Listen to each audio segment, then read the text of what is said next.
on livingsexyradio.com. Playing the planet's sexiest mix.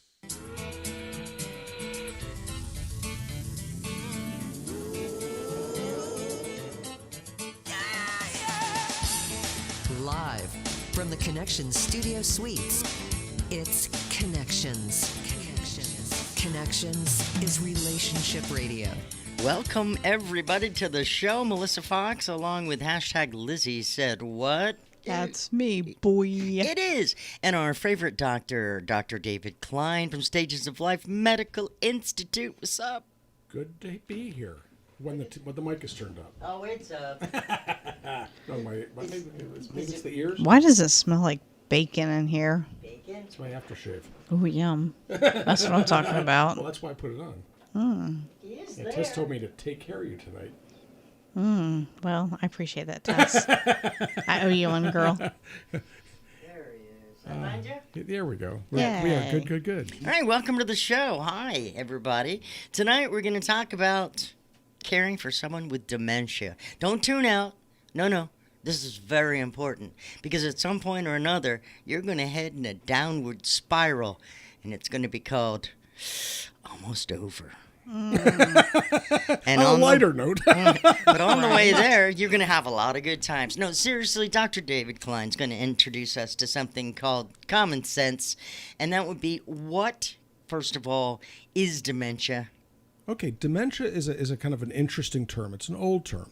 It's been around a long time, and we use it in many different ways in medicine and in our culture. People think that dementia is the same thing as Alzheimer's, whereas really Alzheimer's is just a small portion of the folks out there that suffer from dementia. So dementia is loss of cognitive function that generally results in short-term memory loss of ability of what's called executive function.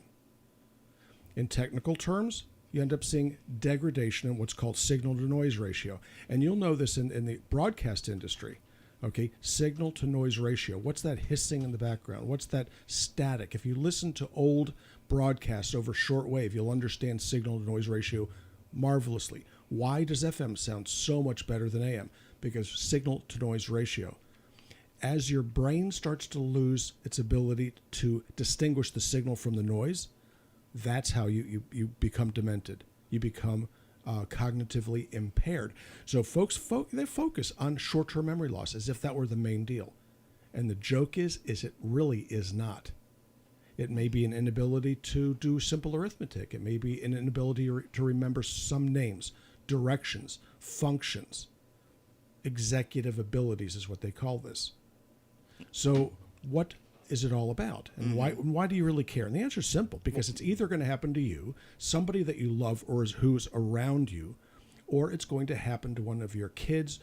One way or the other, you are going to be affected by this, maybe 80% likelihood in your lifetime. Wow. That is the way that it works. And there are things that you need to know about this. There are things that you need to anticipate. There are things you need to plan for.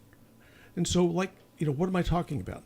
Well, first thing, okay, how do you recognize somebody that might have dementia? And the answer is it's difficult, okay? It is very, very hard, because the smarter the people are, the easier it is for them to hide it. What they do is they tend to adapt. They'll end up laughing at their own malapropisms. So they'll laugh at their own inactions. They'll laugh at this, that, or the other, and try to find a reason for the action or a reason for what they said. Well, you do look like Aunt Jean. Okay, you just talked to her daughter. All right. Okay, and these are the sorts of things that happen. Forgetting your address, forgetting your telephone number, forgetting your social security number. I don't know my social security number, the new one, the Medicare number. I don't know it. Never going to know it. I don't care. But you do know your military ID number, which is your social security number. You should never forget that. So when you do start to overlook things that happen in the near term, that's when you start to develop symptoms that are recognizable as dementia. Now, can it be confusing? Because I know in shows that we've had in the past, you have explained that some type of medications can cause a dementia-like situation. Now, how are you going to be able to tell the difference? You can't, not easily. So what you're asking is, what are the sorts of things that can cause dementia of a medication nature or a foodstuff nature or a toxin nature? Okay, so what can I take? What can I give you? What can I prescribe for you, actually, as a physician? What can I have you take that will make you demented? And can I do it? I can easily Can do it. I get a script for Absolutely. Yeah, that's what I'm talking about. Well, No, no, no. I mean, actually, you can. Okay, so prescription in the state of Florida now is THC. Okay, it will cause symptoms, measurable symptoms of dementia. You start to forget what things are going on about. You forget people's names. You lose your focus. You lose your ability to do lots of different things. That is a type of toxic dementia. Alcoholic dementia is another one. These are medications you can take without a prescription. But what I could give you, or what you could take on your own, that will cause dementia in certain people, principally those over the age of 60, are antihistamines. Cold medicines. You What? take cold medications, they're anticholinergic, they're antihistaminic, and they cause symptoms of dementia, measurably. But these are over the counter. They're supposed to be safe. You got it, but they're not. Okay? So that answers that question, is how can anybody be made to seem like they have dementia? And the answer is by giving them cold medications. What else will do it? Sleep medications. That makes sense, kind of, sort of, Sure. except that they don't tend to leave the system right away. So if I gave you Ativan to help you rest at night, that has a 12-hour T-half beta. In other words, it'll take 2.5 days for that stuff to be 95% gone from your system. Oh my And goodness. a little bit causes short-term memory loss, an anterograde amnestic. You can give anybody Ativan and create a dementia-like situation. And do you know how many people are out there taking Ativan, lorazepam? How many are taking Xanax, alprazolam, temazepam for rest, restoril? Okay, the list goes on and on and on and on. it does. And you end up with people out there that are losing it, but they're really not. It's being done to them by somebody with a white coat and a stethoscope, maybe. So basically what you're suggesting is if you have a person who's a little bit older, if they are starting to show these symptoms, go through their medicine cabinet and also their daily take. Yes, and, ma'am. And start researching each product. That is kind of what the purpose of the Okay. night is all about. Okay. Oh, look at you. You just got there. You jumped us ahead I'm perfectly. sorry. No, I'm no, no, no, sorry. no. You did your job there, girly. Good work. No, that is why we're here. I'm not here to depress you. I could do that. Oh man, I've been told I could depress anybody. Yeah, Way to kill a room. Yeah. What was it? What's that app on the telephone? Where you look at the dates and you swipe them one way or the other. Oh, Tinder. One Tinder. of those. Yeah, well, my nickname was Left Swipe. I'm not sure what that meant exactly. Okay, but I suspect it wasn't a compliment. No. So when you bum people out for a living, okay, you tend not to live very long. So what are we going to do? So the first thing you do, if you've got somebody who looks like they're starting to lose it, or if you think you're starting to lose it, Yeah. what you do is this: you go through your medicine cabinet and look for things that sound like cold medications. Allergy medicines will do this. Benadryl, of all things. Benadryl. Don't talk to me about Benadryl. What I know that you had said not Zoloft, but what there was an antidepressant. Ambien was one that Right. causes marvelous And dementia. Okay, it's there was- temporary and it's Dextrose. fun, but it's terrible. And there was another one that you'd mentioned that they were given to everybody, but I forgot the name of it already. I Oh got gosh, they're dementia. all over the place. But you had said it. It's anyway. It's like it's one that Xanax. there you go Xanax. Oh, Xanax. I just mentioned that a few Yeah, minutes ago. so. Is there anything besides like Xanax? Because to me, it's like obviously To do what? Xanax that could be Take a feeding couple of into bars this. and Yeah, relax. there are lots of them. But I mean, like that seem to be like a lot of doctors seem to like to prescribe. Like everybody likes to prescribe penicillin back in the 70s and Sure, 80s. sure. Yeah. Is there something out there that people are prescribing for depression that's setting off this situation? Yeah, how about like all of them? Okay. All right, And so- sassiness. yeah, no, it's true. So what you asked is a question that we could probably spend about a week discussing. Okay. Okay, so it's psychotropics. Okay, they cause, because many of them are anticholinergic by their nature. They tend to cause dementia-like symptoms. So if you're on Seroquel and some of these others, they do. They blunt you, and you know it because you're taking it. It's an interesting thing. But that's really not where I'm going with this. Don't come off your Seroquel. Okay, we're not going to like you if you do. So what you want to do is you want to take just an inventory, quite literally a physical inventory of what is in your medicine chest. And if you can't figure this out, find a physician that's willing to look them over and say yay, nay, boom, boom, boom on down the line. And that's how it's done. But the benzodiazepines, of which Xanax is one, is a guaranteed to cause dementia-like symptoms. So I had a patient. Okay, actually, I didn't have a patient. I was cross-covering a neurologist. Okay, no such thing as a normal neurologist. File that one away. Fair enough. Okay, they're all crazy as loon. And so I'm covering this guy's practice, and I get this call from this lady, on my home phone. I can't. I don't know where I am. I don't know what I'm doing. Dad, I can't this and I can't that. Blah blah blah. Okay, fine. What medicine are you taking? And she was taking 2 milligrams of Ativan 4 times a day. I said, I said, look. I said, stop the Ativan by doing this. Drop it from 3 tablets a day or 4 tablets a day to 3. I want you to wait 3 days, drop it to 2. Wait 3 days, drop it to 1.5, and then call the neurologist. Okay, and I'll chew him a new one while, before you get to him. And so she called me back 10 minutes later. Oh, is this Dr. Klein? I said, yeah. She starts telling me the whole story all over again. I tell her what to do all over again. 10 minutes later, she called me a third time. I said, ma'am, is your husband there? She goes, yeah. I said, would you put him on the phone? Yeah. Write it down. I said, here is what we need to do. Your wife has called me twice already. It's a short-term memory loss coming from the benzodiazepines. Stop the darn things, but you can't stop it immediately or they will have seizures. We don't like seizures. Seizures bad. Seizures bad. Okay, so what are we going to do? We're going to go over this after these important announcements. Yeah, you're listening to Connections. We'll be right back. Stay right there. This is Connections.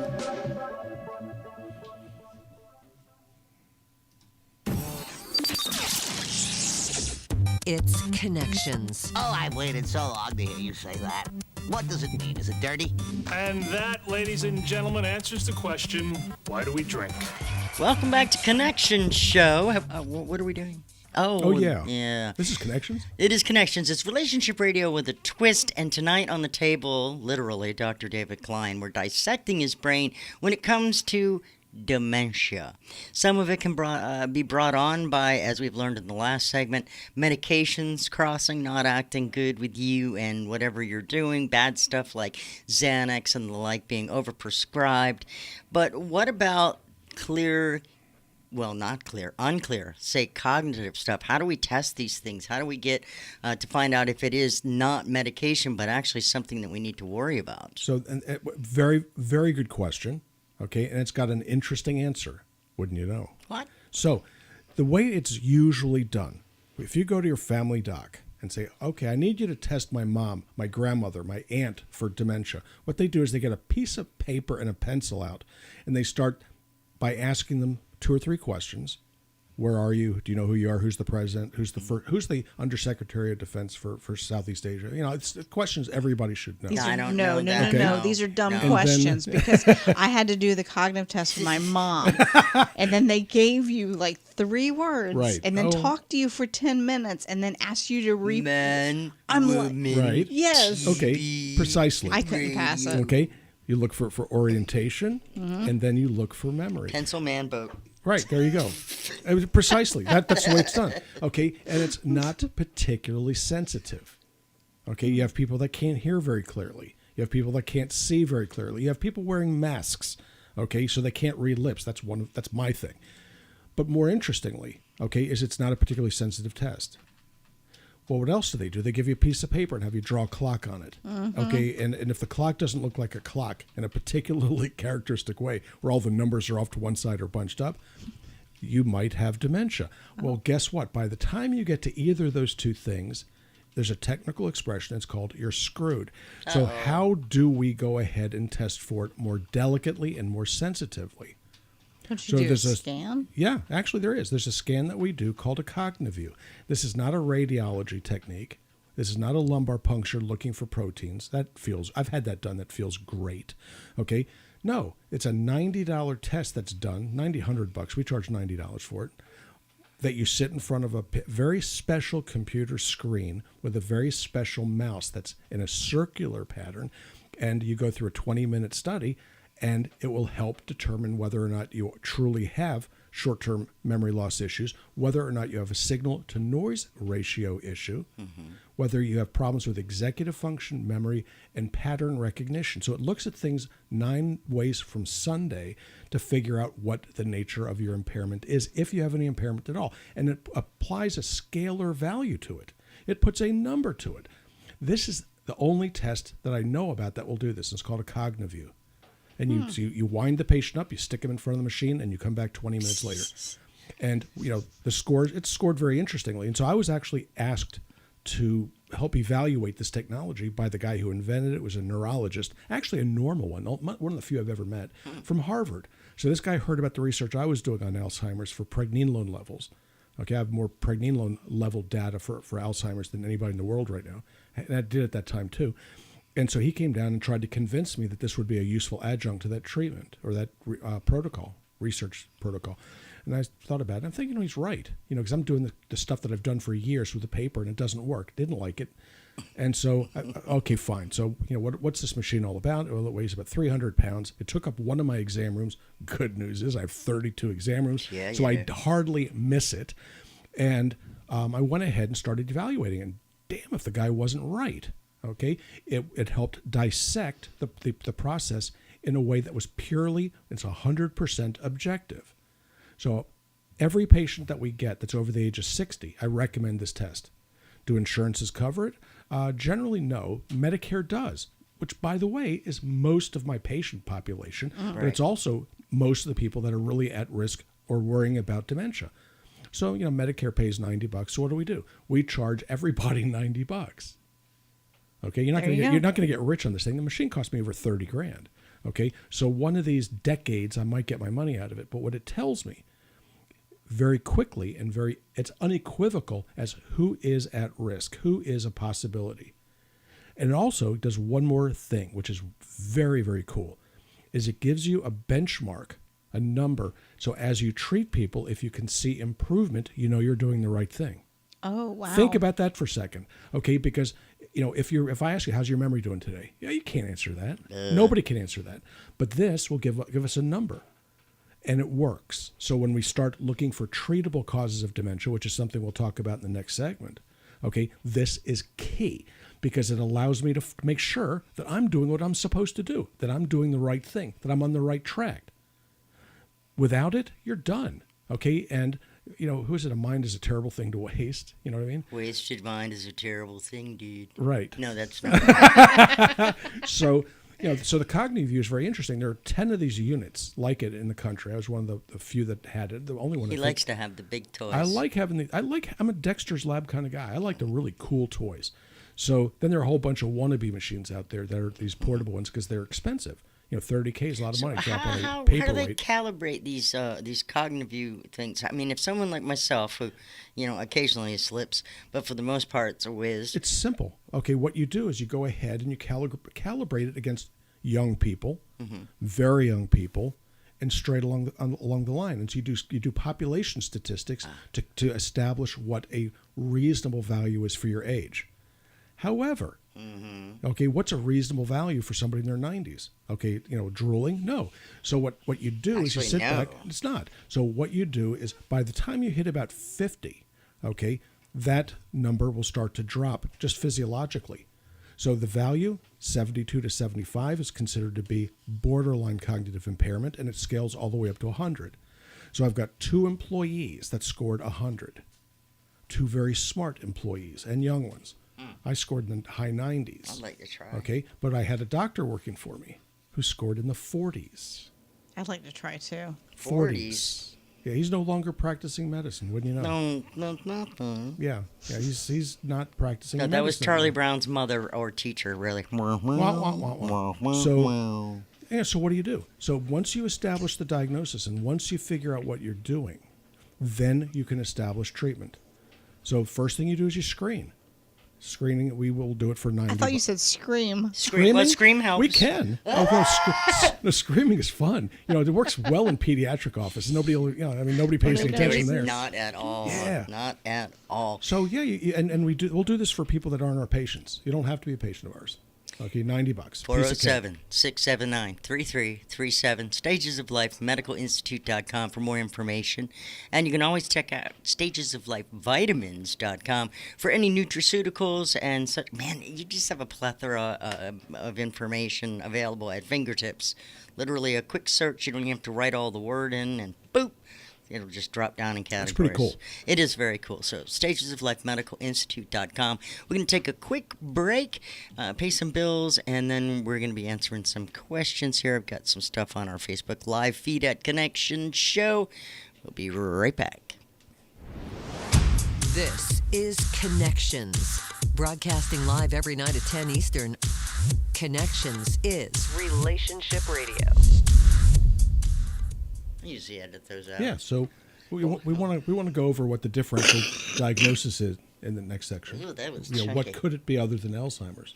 Hey, Josh, thanks for listening all the way over there in Australia. Good to have you Australia. along. Okay, ready? Here we go. This is Connections. I know him. He wants to be able to have his cake and not eat me. It. Objection, move to strike. Oh, boy. Welcome back to Connections. You can catch replays of our show on iHeart Podcasts or anywhere that you get your favorite podcast. Just look for Connection Show. It's Melissa Fox along with hashtag Lizzie Said What. You can check her out weekends on EagleOnlineRadio.com. Rocking the 80s and 90s. And you can catch Dr. David Klein all the time right down the street, just a piano's throw off of I-4 at 434 in Longwood, where he's always working and he loves the challenge. Tonight, the challenge we've tossed in front of him is caregiving for dementia. We've decided what symptoms are, some things that may cause a treatable dementia, and now where are we heading with regards to this cognitive disease? Well, the very first thing that you want to do, okay, before you start looking for straws to grasp, let's run out and buy some Exelon or Namenda or whatever you happen, amantadine, whatever the medication is of choice that you think may help. You have to figure out what the heck you got.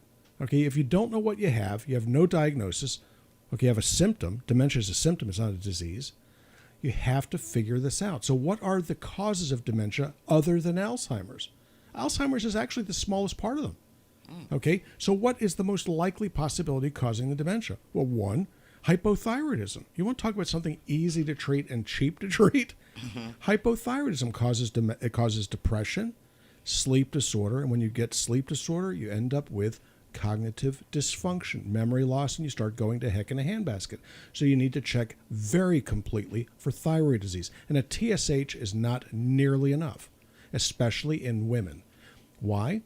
Because if you don't have enough estrogen on board, because why? You're over the age of 50, TSH doesn't kick out and you'll miss the diagnosis every time. So the fast way to do this, the do-it-yourselfer, the home version of this, is take a temperature.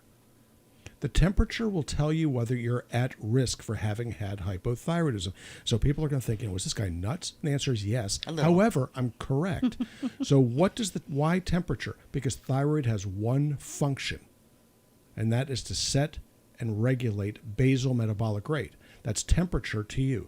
So your temperature will go up and it will go down as the day goes on. So if you think that your temperature is supposed to be 98.6 all day long, 37 or so for those of you out in Australia, okay, then you'd be incorrect. It varies by 2 degrees Fahrenheit every day. 97.6 at 0400, that's 4 a.m. for you non-military sorts, and it'll get up to as high as 99.6 at 10 p.m. or 2200 hours Greenwich Mean Time.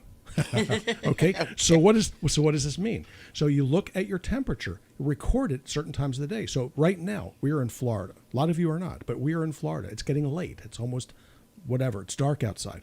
So temperature should be in this room here at least 99 degrees unless we have hypothyroidism.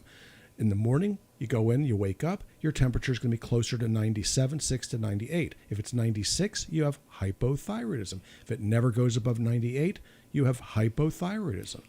And what does that do? It raises your cholesterol. Note, treatable cause of hypercholesterolemia is thyroid. Okay, note to self, right? Okay, so you find out whether or not you have hypothyroidism. And you don't do this with somebody who doesn't understand what thyroid disease is all about. So you want to research. Who do I know locally? Who can I find locally that's good at it? Doesn't mean endocrinologists necessarily, because most of them are not particularly good at this. They like doing diabetes. After that, they don't really care. Family practice, often very good, but more often than not particularly good. So you have to ask around. So you can go to the Poor Me hypothyroidism groups, and they'll tell you who treats what. Oh, gosh. That's how you do it. I don't like Poor Me groups. I get mentioned a lot in them. The hypothyroid mother group on Facebook is pretty good, but most of them are UK over there. So if they put pictures up, it's like, look at me teeth, Well, yeah, exactly. I'm fat and my teeth are the teeth. I understand the hypothyroid. Your teeth are why you don't have a boyfriend. Okay, so what do we do? So what else will happen? What else could cause dementia? Hypoadrenalism, adrenal fatigue. So if your cortisol level drops, dementia kicks in. Very interesting. Okay, and how often does that get missed? And the answer is often. You can see dementia with hyperparathyroidism. Now, your doctor will tell you, oh, this is a rare disease. It's so rare, I see 2 of them a month, and I refer them to have the adenomas removed. 2 per month. I'm just one doc. Okay, but I look for these things. What else will cause dementia? Hyperinsulinemia, something known as insulin resistance syndrome, will lead to it. You'll see advertisements on the tube for this. So why? Because it's pro-inflammatory. Inflammation of the brain will cause Alzheimer's-like picture. So you have to look very, very carefully at what may be causing the dementia picture. B12 deficiency can do it. What? There are many different and interesting ways that you can cause brain damage that will lead to dementia. Lead poisoning, mercury poisoning will do it. It's just the list goes on and on and on. So if somebody has dementia and they call it, well, the patient goes to an Alzheimer's unit and they didn't evaluate them, that is a miserable sentence to give somebody, and way too frequently it's premature. So the reason for this discussion this evening is to help. Maybe I'll prevent one person from ending up like my mom did.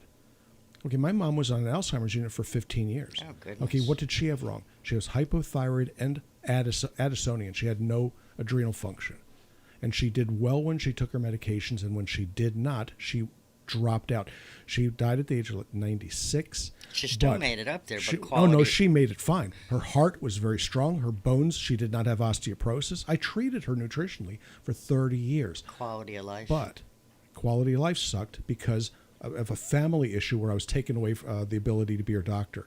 And so the nurse practitioner goes, well, I don't believe in Addison's disease. Took away her meds. So I ended up losing my mom because of a nurse practitioner in Fort Lauderdale. Oosh. Okay, if I ever run into this gal, just give me about 30 minutes. Only 30 minutes is all I'll need. So what's it all about? Diagnosis. You have to pick up the diagnosis. 1, you measure. 2, you measure. 3, you treat. Check your work twice and then proceed. So, first of all, if you have the suspicions, perhaps symptoms of dementia or early onset Alzheimer's, yes, you get the Cognivue test. At that point, then you start looking at the medications and stuff, especially if the points were low on the cognitive test, under 75, yes, said? If the Cognivue is low, okay, and you believe the value on the Cognivue. So I had a gal today that did it, which I'm not so sure that I really believe the values because of, let's say, comorbidities. I don't think she could see the screen very well. Oh, goodness. All right, that happens. So I look at it and say, okay, fine. I'm not going to accept it right now. Is she demented? The answer is yes. Okay, her husband has macular degeneration. He scored even lower, but I believe he is not demented. Okay, he just can't see. He just can't see at all. Okay, so you have to take certain things into consideration. Why he's driving, I'll never understand. I mean, that's just like, when I saw that, I figured, oh crap, I'm going to stay in the office next half hour. Somebody, will you? Will you? I got 30 more minutes ahead of me in spite of having nothing else to do. Jezebel is listening to us and watching us on our Facebook Live feed. She said she took care of her stepmother, wanted to scream quite often while taking care of her. Yes. She says she's joking, but we know. We get it. She said it was one of the hardest things she's ever done. Harder to care for dementia patients than it is to raise a kid as a single parent. Yeah, because because as an adult, you can say no. Okay, under the law, you don't have to do what your parent is telling you or what your caregiver is doing. As a child, you can actually take things away from them. So what we're going to discuss after this is going to be what are the sorts of things you need to do in preparation for your ultimate decline. Okay, not as in Dr. Klein, but decline. And so there are some things that you should do medically. There's some things you need to do legally. There's some things you need to do socially, and I hope to be able to cover them all. Okay. All right. We'll take a quick break. We'll be right back. You're listening to Connections, Relationship Radio with a Twist. This is Connections. Broadcasting live every night at 10 Eastern, Connections is Relationship Radio. Improv comedy makes me sick because you act like it's totally improvisational when in fact it's formulas that you rehearse over and over and over again. And every night you pretend like you're making it up off the top of your head and then you laugh on stage to make it look real. I hate you. Do you hear me? Kids, meet the jerkbag I work with. Hello, jerkbag! Sit back, relax, and enjoy the show. Got a couple of questions for our Dr. David Klein from Stages of Life Medical Institute. Tonight on Connection Show, we're talking about caregiving for someone who has dementia. First of all, making sure that they do truly have dementia and it's not some sort of chemically induced confusion. But is 91 years old too old for the test, Doc? No, not at all. No, what's too old is when you can't sit in front of the screen and see it. When you're dead. That's too old. Okay. No, if you can't perform the test, okay, you'll know very quickly. Well, I don't, this wheel, what do I have to do with it? Well, you take the wheel, you move it around this way. Why do we use a wheel and not a mouse? The answer is simple, because if you're a young person, you're used to using a wheel. Older people know more about joysticks than young people do. So this wheel is something that you're not likely to be familiar with at any age. So if you can't follow instructions, okay, then you might be a little too old for this thing. But frankly, we've only had a handful of people out of 5,000 or 6,000 so far that we're unable to actually perform the test.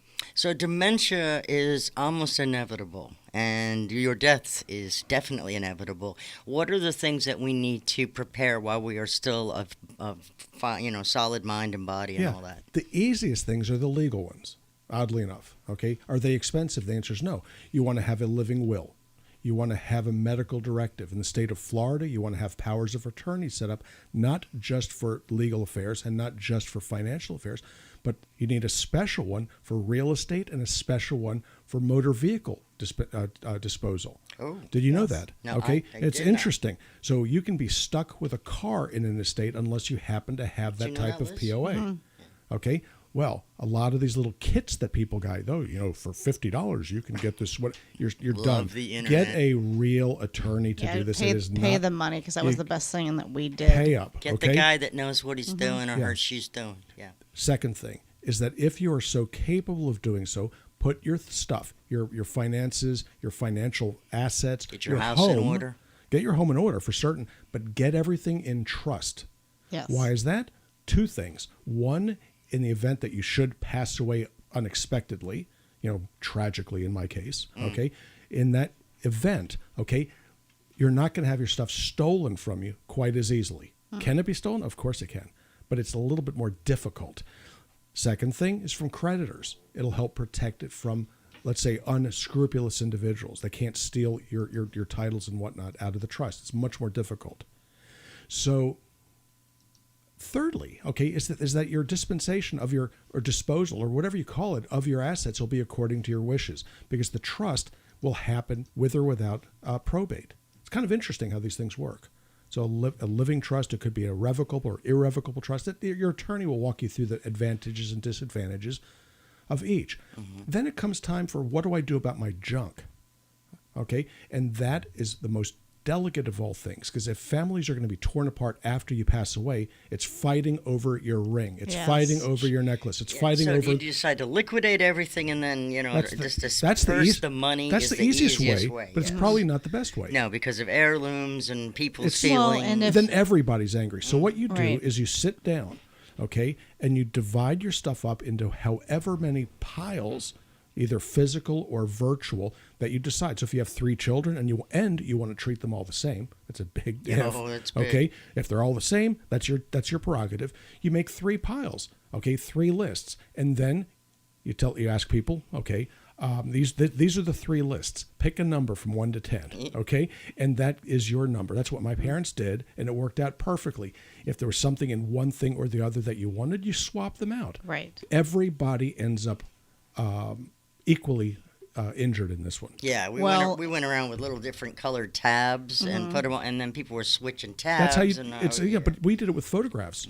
No, we took pictures. Okay, had them made. Okay, it was $25 or $30 to have all the photos made. Mm-hmm. We made 3 copies of each, 4 copies of each. Pardon me, and then put them in envelopes. And each envelope had one of the siblings' names on it, and that was it.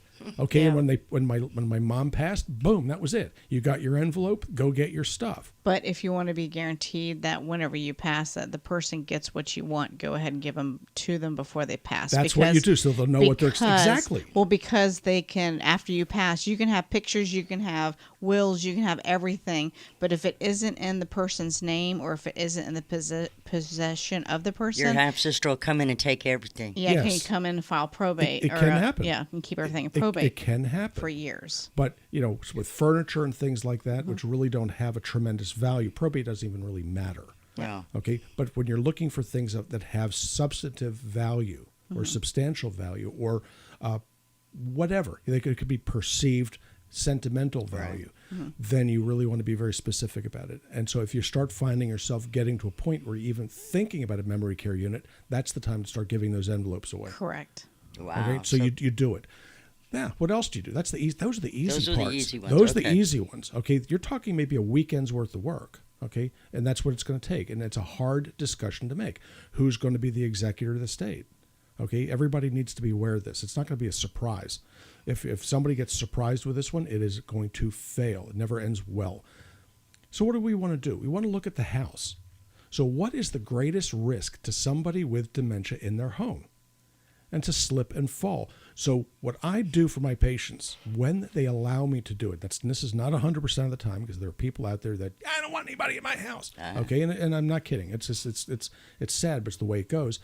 You bring in a home health agency for somebody to come in. Medicare covers this, and they look you over. They look your home over, and they look for ways that grandma, grandpa, or Uncle Joe are going to trip, fall, and break their hip. Right.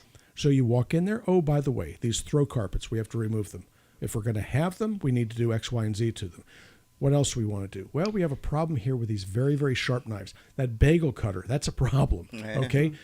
They'll go through the entire place and look for the typical traps. You go to the medicine chest and look for the poisons. Look at the as if these individuals are children, because as we get older, we get more childlike. You regress, sure. You regress. It's a shame, but that's the way that it goes. So that's probably the step where most people listening they're going to be right now. It's what do I do? How do I look at the house to take care of my mom? You're going to have somebody else come in and tell you. You pay them whatever the Medicare copayment is, which I don't believe is much. No. And they're going to talk to you about grab bars in the bathroom. Why? Because the most likely place you're going to get in trouble is the bathroom, the bathtub. A seat in the shower, or an enclosure where having to lift their legs and get into the tub and all that. So you replace, bad news. Sure. You replace the bathtub with one you can walk in. Okay, there are lots of things that you can do while these loved ones of yours are still able to do it. And is it expensive? The answer is not really. Not compared to what it costs to replace a hip. Not compared to what it's going to cost you if somebody wraps their head around a porcelain object. Jezebel is replying again on our Facebook feed saying, people need to know family members become unscrupulous at the time of death. It gets ugly. Had my inheritance stolen because my stepmother had dementia. Family members took advantage of that behind my back. I took care of her. They took everything. That's right. And that is why you put things in trust first. You always put stuff in trust because it makes it difficult for unscrupulous anybody to get anything. You got to get the law involved in a way. There are protections there provide for a reason because things have happened in the past. Yeah, this is the way these things work. And so when it comes to money, okay, family members soon part. That's just the way it goes. People are greedy. I've known this person for 70 years, and we're getting into a fight over X, Y, and Z. I'm now describing my sister, my eldest sister, okay? But people go crazy over stupid things. But it doesn't mean you have to go crazy over it. No. And it doesn't mean you have to get burned on it. So if you have a substantial pile of whatever back there, then divide it the way it needs to be divided, put it in trust, have a trustee handle it. Somebody with a recognizable name like Merrill Lynch, Bank of America, something where if you get screwed, they have resources to take care of it. Okay? You don't want to go to somebody in a small town someplace where you can get swindled. No, just get it done on a backroom deal. Well, we got an escrow issue here. What happened? It all disappeared. So Guy goes to Bahamas. Instead of destroying the family, get on top of this first with regards to dementia. If you see the symptoms, make sure that's what's going on for first. Cognitive View is the test you can get from Stage of Life Medical Institute. Gold standard. Perfect. You need to do this. And then Blood work, actually, to make sure you don't have Addison's, thyroid, and then look for other sorts of medically induced or socially induced dementia. Yeah, and don't do like my mom did. Have a will, okay? Because you cannot trust the probate. And I'm not saying she wasn't prepared. It just something happened and boop, she was gone. But even in your 30s, if you're listening to this show, have some sort of protections in there in place so that your final kids don't thoughts and your kids, get messed up. Yeah, anybody. So yeah, it's because it's bad if you don't have the paper. Lizzie can tell you that as well. But more importantly, dealing with someone who has dementia is a heartbreaking situation. Make sure that you find a caregiver support group or at least get some support outside of the situation so that you can keep your sanity. Good advice there, girlie. Thanks, just what I do. You're so smart. All in a day's work. Check out stagesoflifemedicalinstitute.com. Dr. David Klein, thank you so much for helping us out tonight, as always. It's my pleasure. Hashtag Lizzie Said What. Check her out weekends on EagleOnlineRadio.com. I am Melissa Fox, and let's play some music. This will be fun. Here we go. There it is, the closing music. Good night, everybody. So quiet, though.